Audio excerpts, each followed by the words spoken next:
Assalamualaikum warahmatullahi wabarakatuh.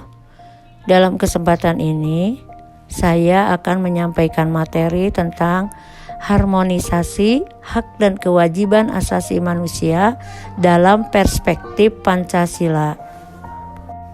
Konsep hak dan kewajiban manusia. Makna hak ajasi manusia. Hak ajasi manusia adalah seperangkat hak yang melekat pada hakikatnya dan keberadaannya manusia sebagai makhluk Tuhan yang Maha Esa dan merupakan anugerahnya yang wajib dihormati, dijunjung tinggi dan dilindungi oleh negara, hukum, pemerintah, dan setiap orang demi kehormatan serta perlindungan harkat dan martabat manusia. Makna kewajiban asasi manusia. Kewajiban secara sederhana dapat diartikan sebagai segala sesuatu yang harus dilaksanakan dengan penuh tanggung jawab. Dengan demikian, kewajiban asasi dapat diartikan sebagai kewajiban dasar setiap manusia. Hak dan kewajiban asasi merupakan dua hal yang saling berkaitan. Keduanya memiliki hubungan kausalitas atau hubungan sebab akibat. Seseorang mendapatkan haknya dikarenakan terpenuhinya kewajiban yang ia miliki. Substansi hak dan kewajiban asasi manusia dalam Pancasila. Pancasila merupakan ideologi yang mengedepankan nilai-nilai kemanusiaan. Pancasila sangat menghormati hak dan kewajiban asasi setiap warga negara maupun bukan warga negara Indonesia. Hak dan kewajiban asasi manusia dalam nilai dasar Pancasila.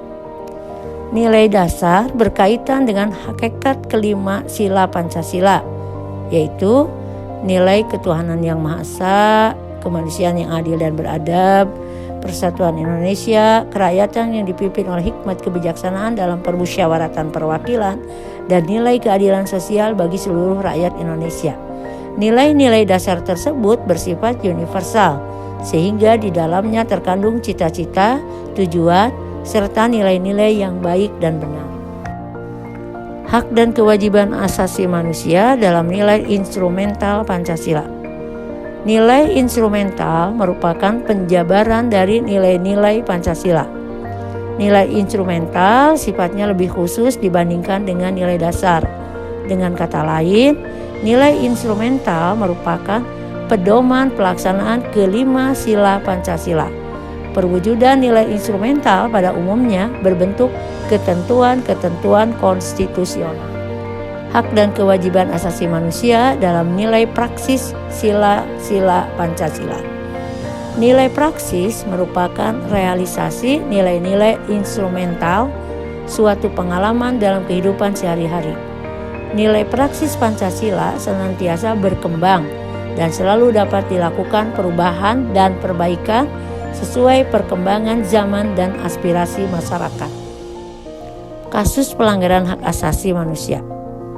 Penyebab pelanggaran hak asasi manusia disebabkan oleh dua faktor, yaitu faktor internal dan faktor eksternal. Faktor internal yaitu dorongan untuk melakukan pelanggaran hak asasi manusia yang berasal dari diri pelaku pelanggar tersebut.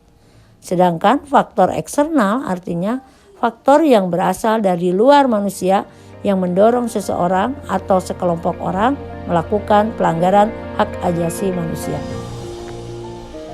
Kasus-kasus pelanggaran hak asasi manusia di Indonesia. Di Indonesia pernah terjadi beberapa kasus pelanggaran hak asasi manusia. Antara lain, kerusuhan Tanjung Priuk tanggal 12 September 1984. Dalam kasus ini 24 orang tewas, 36 orang luka berat, dan 19 orang luka ringan. Yang kedua, terjadinya penculikan aktivis pada tahun 1997 sampai 1998. Dalam kasus ini 23 orang dinyatakan hilang. Kemudian yang ketiga adalah penembakan mahasiswa Universitas Trisakti tanggal 12 Mei 1998. Dalam hal ini 4 orang mahasiswa tewas. Upaya penegakan hak asasi manusia. Upaya pemerintah dalam penegakan hak asasi manusia yaitu dengan cara 1. Pembentukan Komisi Nasional Hak Asasi Manusia atau Komnas HAM. 2. Pembentukan instrumen hak asasi manusia. 3. Pembentukan pengadilan hak asasi manusia. Upaya penanganan kasus pelanggaran hak asasi manusia yaitu dengan cara 1. Upaya pencegahan pelanggaran hak asasi manusia, diantaranya dengan menegakkan supremasi hukum dan demokrasi. 2. Membangun harmonisasi hak dan kewajiban manusia, diantaranya dengan cara menghindarkan diri dari sikap egois atau terlalu mementingkan diri sendiri.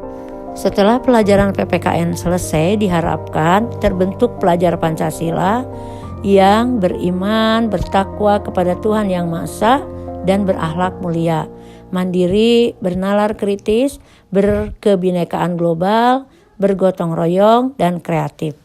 Sekian penjelasan dari saya ucapkan terima kasih.